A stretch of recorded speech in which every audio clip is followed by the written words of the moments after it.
Hello everyone, I am Dr. Anupam Gupta from Jindal IVF Center, Chandigarh. I am a senior consultant over there. आज हम बात करेंगे IVF और ICSI के बारे में। अगर आप IVF की जर्नी शुरू करने लगे हैं तो आपके मन में अक्सर ये सवाल पैदा होगा कि IVF और ICSI में क्या फ़र्क है और आपके लिए क्या बेहतर है।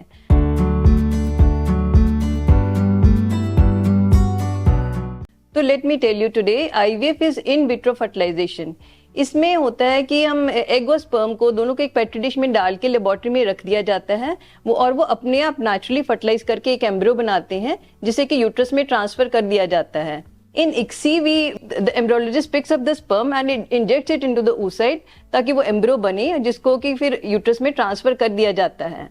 अगर ये आप कहें कि आपके लिए क्या बेहतर है तो ICSI की अपनी इंडिकेशंस होती हैं, इंट्रासाइटोप्लाज्मिक स्पर्म इंजेक्शंस की अपनी इंडिकेशंस होती हैं।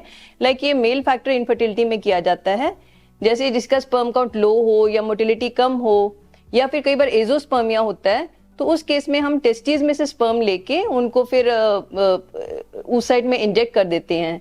क्योंकि ये जो टेस्टिकुलर स्पर्म्स होते हैं इनमें ये इमेच्योर होते हैं, इनमें अपने आप फर्टिलाइज करने की क्षमता नहीं होती।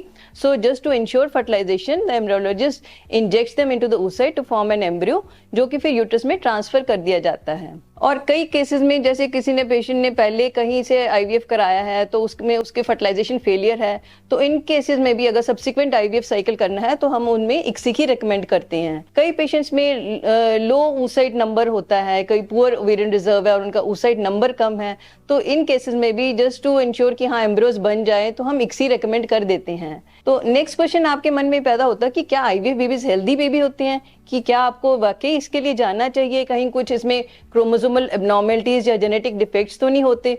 तो लेट मी टेल यू, आज तक वर्ल्ड में about 10 million babies through IVF पैदा हो चुके हैं और इनमें कहीं कोई एक्स्ट्रा कोई क्रोमोसोमल एब्नॉर्मलिटीज या जेनेटिक डिफेक्ट्स नहीं पाए गए हैं। आज तक बहुत रिसर्च और मेडिकल स्टडीज हो चुकी हैं जिसमें देखा गया है कि इनमें कोई जेनेटिक डिफेक्ट्स नहीं होती।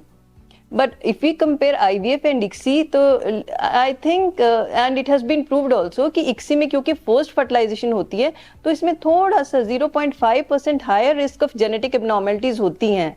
और IVF में क्योंकि natural selection होती है तो उसमें it is more natural। उसमें तो IVF में तो babies are just like normal pregnancies, उनमें कोई extra defect नहीं पाए गए हैं।